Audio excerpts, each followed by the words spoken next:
నువ్వు దుష్టుడు ప్రయోగించేటువంటి వాక్కులు వినకపోవుట ఏ ఉత్తమం. కానీ ఏం చేద్దాం, హ్యూమన్ సైకాలజీ. నీ గురించి ఫలానోళ్ళు ఇలా అంటే, అవునా, మీ వాళ్ళ గురించి ఫలానోళ్ళు ఇలా అన్నాడు, ఏమన్నారు ఏమన్నారు ఏమన్నారు ఏమన్నారు ఏమన్నారు ఇంకేమన్నారు ఇంకేమన్నారు ఇంకేమన్నారు ఇంకేమన్నారు అని వినుట ద్వారా నీలో ఒక విశ్వాసం ఏర్పడుతుంది. నీ వాళ్ళకి ఇలా ఇద్దంట అలా ఇద్దంట, ఇలా చేస్తారంట అలా చేస్తారంట అనే విషయాలన్నీ నువ్వు విన్నప్పుడు నీలో విశ్వాసం ఏర్పడుతుంది. అది నీలో నెరవేరుతుంది, నీ ఇంట్లో నెరవేరుతుంది. అప్పుడు ఉత్తమం ఏంటి? అలాంటి పనికి మాలిన మాటలకు చెవిని ఇయ్యకపోవటమే ఉత్తమం. అలా కాకుండా ఆ వాక్కుకు నువ్వు చెవినిచ్చావా ఖచ్చితంగా డ్యామేజ్ అవుతావు. దేవుడు నాకు నేర్పిన అనుభవం ఇది. అర్థమైందా? నిరాశపరిచే మాటలు, కృంగదీసే మాటలు, రెచ్చగొట్టే మాటలు, ప్రేరేపించే మాటలు, ఏ మాటలైనా నిన్ను అభ్యంతరపరిచే మాటలకు చెవినియొద్దు.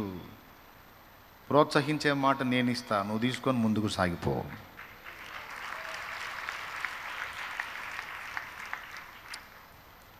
సద్విమర్శ ఉంటే తీసుకో, దిద్దుకో, నడుచుకో.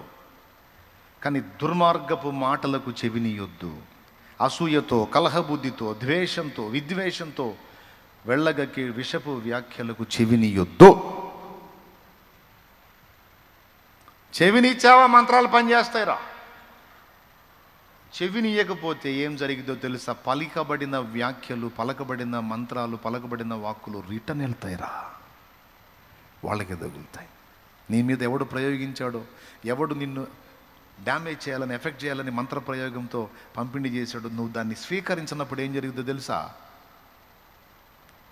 ప్రయోగించిన దుష్టశక్తి నిర్ణీత ప్లేస్లో వాలనప్పుడు ప్రయోగించిన వాని దగ్గరికే పోతుంది,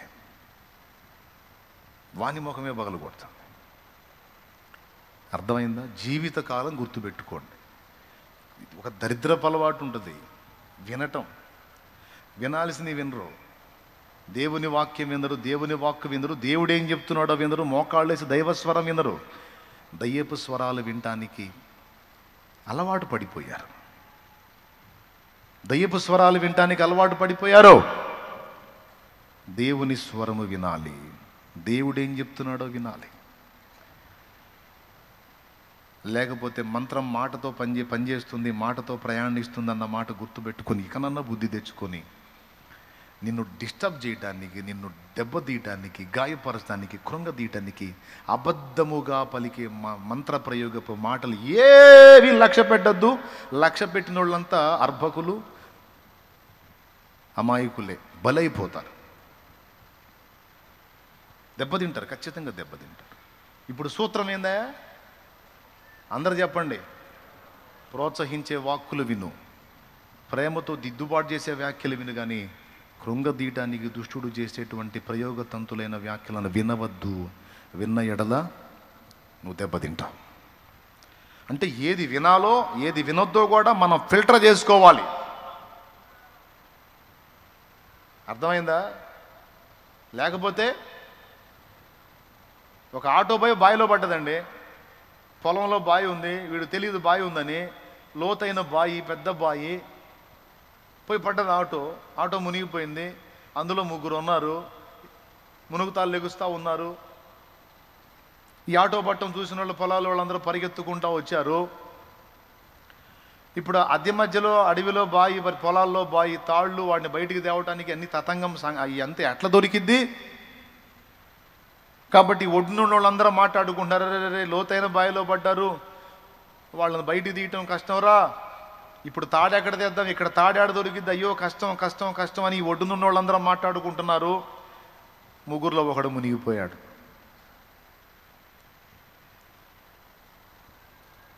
ఈ ఒడ్డునున్న వాళ్ళు అదే మాటలు మాట్లాడుకుంటున్నారు. కొందరు అటు ఇటు పరిగెత్తారు, మిగిలిన వాళ్ళందరూ లేదు కష్టం, మునిగిపోతారు, వాళ్ళని కాపాడటం కష్టం, ఇక్కడ తాడు దొరకదు, ఇప్పుడు వీళ్ళని బయటికి తీయటం సాధ్యం కాదు, ఇంకా కష్టమైపోయింది, ఇంకా అదిగో అతను కూడా అలిసిపోయినట్టు ఈత కూడా అలిసిపోతున్నారు, ఈత మునుగుతా తేలుతా ఉన్నారు, ఈతటో రానట్టుంది వాళ్ళకి, అలిసిపోయారు. ఇట్లాంటి మాటలన్నీ మాట్లాడుతూ ఉన్నారు. రెండోడు కూడా మునిగిపోయాడు. మూడోవాడు అట్లనే తిరుగుతూ ఉన్నాడు. అట్లనే మునుగుతా లెగుస్తా తిప్పలు పడతా అట్లనే చేతులు ఆడించుకుంటూ తిరుగుతూ ఉన్నాడు. ఈ లోపు ఒకడు తాడు తీసుకొచ్చాడు, వేసాడు. వాడు ఒడ్డుకొచ్చాడు. అక్కడ తాడు పట్టుకున్నాడు, ఒడ్డుకొచ్చాడు. అప్పటిదాకా వీళ్ళు మాట్లాడుతున్న మాటలు, ఒడ్డునున్నోళ్ళు మాట్లాడుతున్న మాటలు ముగ్గురు వింటున్నారు. ఇద్దరు మునిగిపోయారు, ఒకడు ఒడ్డుకొచ్చాడు.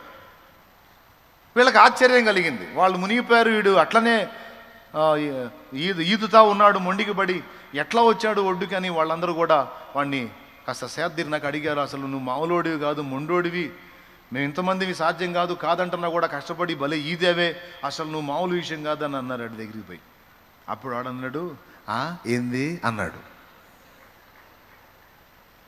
ఏంది మీరు అంటుంది ఏంది అన్నాడు. అప్పుడు వాళ్ళకి అర్థమైంది వాడు చెవిటోడని. ఆ ముందున్న వాళ్ళకి చెవులు పనిచేసినాయి. తాడు తేవటం కష్టం, బయటికి తీయటం కష్టం, వీళ్ళు బయటపడటం కష్టం, వీళ్ళు ఒడ్డుకు రావటం కష్టం అనే డైలాగులు విన్నోళ్ళందరూ తడవకొకడు మునిగిపోయారు. వీడికి వినపడలా, పైకి చూస్తున్నాడు. వాళ్ళేమో చేతులు ఊపుతా వాళ్ళు మాట్లాడుకుంటున్న మాటలు మునిగిపోతావని. కానీ ఈడేమనుకున్నాడు తెలుసా, తాడు వస్తుంది అట్నే తిప్పలబడు, తాడు వస్తుంది అట్నే తిప్పలబడు అంటున్నారు. చెవిటి మేళం కదా, దేవునికి స్తోత్రం అనుకున్నాడు. అనుకొని నా కోసం ఎవరో వస్తున్నారని ఆ నిరీక్షణతో, ఆ విశ్వాసంతో వాడు నిలబడ్డాడు. బయటకు వచ్చిన వాళ్ళు చెప్పారు, మేము మునిగిపోతామని అంతసేపు అరిచి వాళ్ళిద్దరు మునిగిపోయారు, నువ్వు మునిగిపోలేదంటే మీరు అంద ఆ మాట. అది నాకు ఆడ వినపడ్డట్టయితే నేను కూడా పోయేవాడిని. నిజంగా నా శివుడు నాకు ఎంత మేలు చేసింది అన్నాడు. అర్థమైందా? దేవునికి స్తోత్రం కలుగును గాక. డాక్టర్ దగ్గరికి పోయావు, రిపోర్ట్ ఇచ్చాడు. ఏం చెప్పాడు? తపన పోతానని చెప్పాడా, ఉంటానని చెప్పాడా? పోతానని చెప్పాడు, ఉంటానని చెప్పాడు. వీళ్ళు కూడా రిపోర్ట్ వచ్చి వాడికి చెప్పిందాక తపన. అయ్యా మావాడు ఉంటాడా పోతాడా. ఆ గట్టిదే వచ్చింది, పోయేది ఖాయమని అనుకో. అసలు మా మాటలు కూడా కొంత ఎమ్మటి ఏడుపు సీను మొదలు పెడతారు. అప్పుడే సచ్చినోడిని సాగనంపినట్టు. మనం చేయాల్సిన పని ఏంటంటే, ఏ రిపోర్ట్ అందరని అది నాకు చెప్పకండి, నేను ప్రార్థన చేసుకుంటా. నాకు చెప్పకండి ఆ రిపోర్ట్ ఏదైనా సరే. తీసుకోవాల్సిన వైద్యం ఏదో చెప్పండి. ఆ జబ్బు ఏదో, అది పెద్దదో చిన్నదో, ఈ కంపెనీదా లేకపోతే మామూలుదని నాకు వద్దు. ఎందుకంటే విన్నాను అనుకో, మీకు ఇంకొక లాజిక్ కూడా చెప్తాను. ఏదన్నా జబ్బున్న మనుషులకి సమస్య తెలిసిందనుకో, 3 నెలలు బతికే మనిషి 3 రోజులు వచ్చింది. తెలిస్తే ఎంతమంది ఒప్పుకుంటారు? పెద్దగా చెప్పండి, నిజమేనా? అవునా? తెలియలేదనుకో, 3 నెలలు బతికే మనిషి 3 ఏళ్ళు కూడా బతకొచ్చు.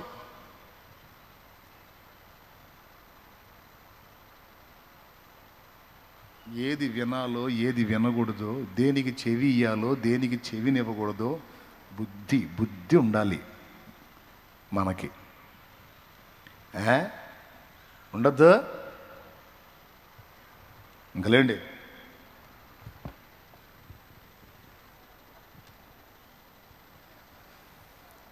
పైకి లేచి నిలబడదాం.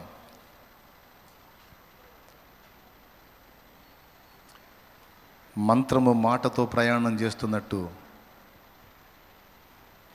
కొంతమంది నీ జీవితానికి సంబంధించి కృంగదీసే వ్యాఖ్యలు చేస్తే చెవినిస్తావా నువ్వు? కొంతమంది నీ జీవితానికి సంబంధించి నిన్ను కృంగదీయాలని, దెబ్బతీయాలని, నువ్వు మంచిగా ఫైట్ చేస్తున్నా, పోరాడుతున్నా సరే నిరుత్సాహపరచాలని, నీరసింపజేయాలని మాట్లాడే మాటలకి చెవినిస్తావా? ఆ చెత్తవాగుడు కాదు నువ్వు చెవినివ్వాల్సింది. నీ దేవుడు ఏం మాట్లాడుతున్నాడో నీ స్వరము వినిపించు ప్రభువా, నీ దాసుడలకించున్. నీ స్వరము వినిపించు ప్రభువా, నీ దాసుడలకించున్. నా దేవుడే మాట్లాడుతున్నాడు, నా దైవ స్వరం ఏం చెప్తుంది? ఎప్పుడు నీ చెవి దేవుని నోటికి అందుబాటులోకి వెళ్ళాలి. నీ రోగాన్ని గురించి, అప్పుల గురించి, సమస్యల గురించి, ఉద్యోగాన్ని గురించి, పిల్లల గురించి, తల్లుల గురించి, కేసుల గురించి, కలతల గురించి, కష్టాల గురించి, కన్నీళ్ల గురించి, వ్యాధి గురించి, బాధ గురించి, నీ ఫ్యూచర్ గురించి, దేని గురించి అయినా సరే ఇతరులు ఏమంటున్నారో కాదు, నిన్ను నిర్మించిన వాడు నీ సృష్టికర్త ప్రభు, ఆయన ఏమంటున్నాడు అని ఆయన ఆయన ఆయన పాదాల దగ్గరికి వెళ్ళాలి. అయ్యా నువ్వు మాట్లాడు, నీ స్వరము వినిపించు, మనుషుల మాటలు నేను లక్ష్య పెట్టను ప్రభువా. ఏమంటారు? స్థిరమే లేని మనుషుల ప్రేమలు నటనయే చూపుచూ కదిలే బొమ్మలు కలుగజేయులే నీకు గాయము చెయ్యలేవులే. ఊరేసుకున్న వాళ్ళు ఉన్నారు తెలుసా మీకు? మా ఊర్లో వాళ్ళు విమర్శించారని ఊరేసుకున్న వాళ్ళు ఉన్నారండి. అందరూ నన్ను అవమానంగా మాట్లాడుతున్నారు, పట్టించుకోవట్లేదు, నా గురించి ఆలోచించట్లేదు, నన్ను ఎవరు ప్రేమించట్లేదని, నన్ను అలాగన్నారు ఇలాగన్నారని సచ్చినోళ్ళు లేరా? ఉన్నారా లేరా? ఏమంటే ప్రార్థన చేయమంటారు, వెళ్తారా? మరేం చెప్పరేంది? ఉన్నారా లేరా? మరి ఏ మాటలు మనం వినాల్సింది? నిన్ను ఉరేపించే మాటలా, లేకపోతే అనేకుల్ని ఉరి నుంచి కాపాడే ఒక గొప్ప వ్యక్తిగా నిన్ను తీర్చిదిద్దే మాటలా? దేవుని వాక్యం, దేవుని వాక్యం ఫస్ట్ నేను అదే చూసుకుంటా. 1,000,000 మంది ఏకమై ఒకే మాట పలికిన నా దేవుడు నా విషయంలో ఏం మాట్లాడుతున్నాడో ఒక్కటి చూసుకుని దేవుని కృపలో ముందుకు సాగిపోతా. 1,000,000 స్వరాలు నేను వినను, నాకు అనవసరం.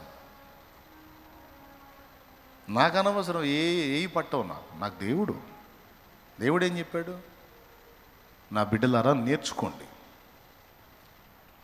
నిన్ను దెబ్బతీయడానికి దుష్టుడు పన్నేటువంటి కుట్రల్లో ఒక కుట్ర, పనికి మాలిన వ్యక్తుల ద్వారా పనికి మాలిన వ్యాఖ్యలు నీ చెవికి వినబడేటట్టు, అది నీ గురించి నీకే వినబడేటట్టు చేసి నిన్ను కృంగదీసి, నిరాశపరిచి, నిరుత్సాహపరిచి, నీలో ఉన్న స్థైర్యాన్ని దెబ్బతీసి నిన్ను పాడు చేయటం ఒక ప్రయోగం. దాని మీద నువ్వు మనసు పెట్టకూడదు, ఆ వ్యాఖ్యలకు చెవినివ్వకూడదు. నీ హృదయం దేవుని మీద. చెప్పండి, ఎవరి మీద? దేవుడు ఏమన్నాడు నా గురించి, దేవుడు ఏం చెప్తున్నాడు నా భవిష్యత్తు గురించి? కలుగజేయులే నీకు గాయము చెయ్యలేవులే ఏ సాయము. గాయాలన్నీ గేయాలుగా మార్చును నీకు యేసయ్య, సాయమిచ్చి హాయినిచ్చి కౌగిట దాచును మెస్సయ్య. నీలో నిలచి నీతో నడచి మార్గమే చూపిన మంచి దేవుడు, అనురాగమే పంచిన ఆత్మీయుడు. మార్గమే చూపిన మంచి దేవుడు, అనురాగమే పంచిన ఆత్మీయుడు. హృదయమా నా హృదయమా యేసయ్య ప్రేమను గాంచుమా, యేసయ్య ప్రేమను గాంచుమా. ప్రాణమా నా ప్రాణమా యేసయ్య స్నేహము గోరుమా, యేసయ్య స్నేహము గోరుమా. నిన్నే తలచి నిన్నే వలచి దేవుడే మనుషుడైన చిత్రము చూడుమా, ఆ దేవుడే దీనుడైన చిత్రము చూడుమా. హృదయమా నా హృదయమా యేసయ్య ప్రేమను గాంచుమా, యేసయ్య ప్రేమను గాంచు. దేవునికి మహిమ. జబ్బుతో ఉన్నావా, మంచంలో ఉన్నావా? ఇప్పుడు వినేవాళ్ళు, లైవ్లో వినేవాళ్ళు కూడా చెప్తున్నాను నేను, మంచంలో ఉన్నారా నీ వాళ్ళు? మంచంలో ఉన్నావా? అట్లయితే డాక్టర్లు ఏమి చెప్పారు, డాక్టర్లు ఏం రిపోర్ట్ ఇచ్చారు, దాని గురించి మనుషులు ఏమనుకుంటున్నారు అనేదే నీ చెవికి వస్తూ ఉంటుంది. నువ్వు వినాల్సింది అవి కాదు. వాళ్ళు ఏం చెబుతారు? సావు కబురే చెప్తారు. అర్థమైందా? ఏం చెబుతారు? సావు కబురే చెబుతుంటారు. అప్పుడు సంతకాడ తెచ్చేవాడు సగం పొద్దుగా చేస్తావు. అది కాదు కదా. దేవుడు ఏం చెప్తున్నాడు? అప్పుడు మత్తయి సువార్త నుంచి మొదలు పెట్టాలి. ఎంతమందిని స్వస్థపరిచాడు, మందులేని ఎన్ని రోగాలు కుదిరిచ్చాడు, ఎన్ని రకాల జబ్బులు ఏం చేశాడు, పక్షవాతపు జబ్బులు బాగు చేశాడు, కుష్ఠరోగానికి మందు లేదా ఆ దినాల్లో స్వస్థపరిచాడు, కళ్ళు లేని వారి కళ్ళు, కాళ్ళు లేని వారి కాళ్ళు, ఊచ చేతులు గల వారికి చేతులు, చచ్చిన వాళ్ళు కూడా జీవాన్నిచ్చి లేపిన శక్తివంతుడైన దేవుడేం చెప్తున్నాడు? నువ్వు దాన్ని అధ్యయనం చేయి, దాన్ని విను. ఎవడన్నా వచ్చి కూర్చొని ఏందంటే ఆ జబ్బు అంటే ఈ జబ్బు, ఈ సోదొద్దురా నాకు ఆపరే ఆపు, బైబిల్ ఇస్తా చదువు, లేకపోతే పో. నిజంగా నన్ను ప్రేమిస్తే బైబిల్ ఇస్తా చదువు అని మత్తయి సువార్త ఇవ్వు. చక్కగా అందులో యేసయ్య చేసిన కార్యాలు చదవమను. చిత్రం ఏంటంటే అది చదివిన తర్వాత వాడికి కూడా విశ్వాసం కలిగిద్ది. వాడు ఏం చెప్పిపోతాడు తెలుసా? ఇంత గొప్ప దేవుడు నీకు తోడై ఉన్నాడు, తగ్గిద్దిలే పోరా వెళ్తున్నా నేను అని పోతాడు. లేకపోతే ఎరా ప్రకాషు ఏంద్రా నాకు తెలిసిందే, చాలా బాధ వేసిందిరా నీ గురించి తెలిసినప్పుడు ప్రకాషు, అసలు నాకైతే ఏమర్థం కాలేదురా, పిల్లలు కలదోడి కదా ఏమవుతావా అని అనుకున్నానరా ప్రకాషు. ప్రకాషు ప్రకాషు అంటే ప్రకాష్ ముందే చెప్తాడు.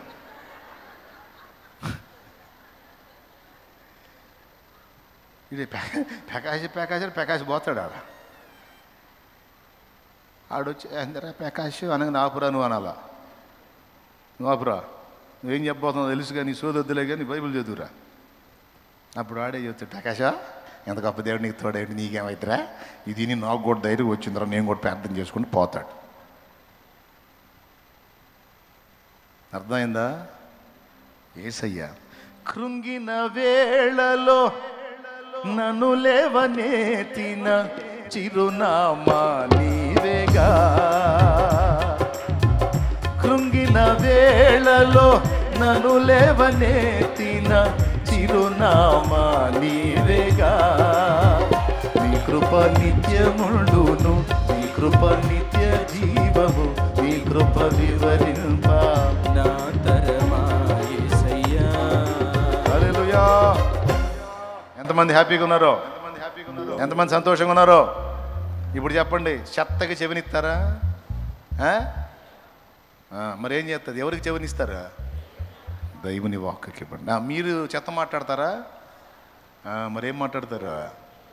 శాపాలు మాట్లాడుకుంటారా?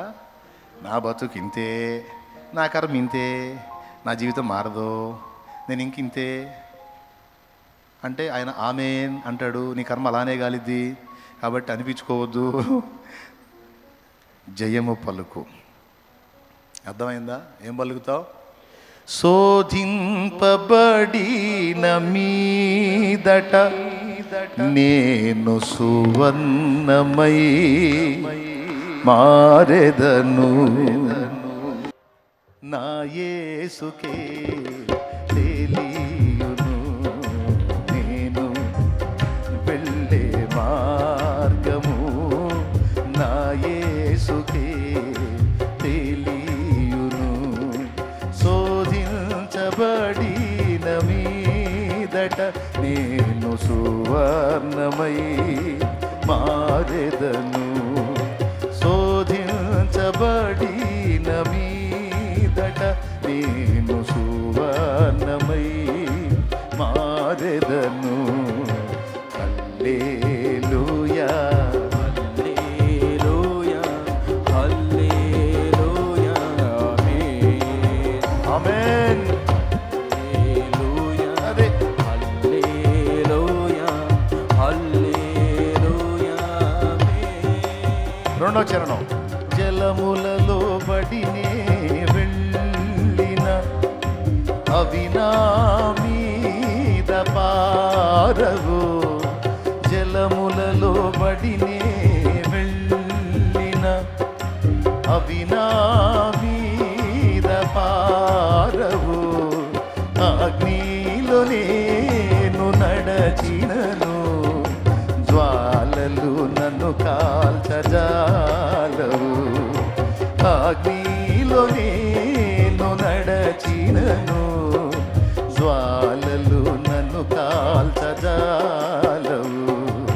నేను వెళ్ళే మార్గము నా యేసుకే తెలియును. ఆమేన్.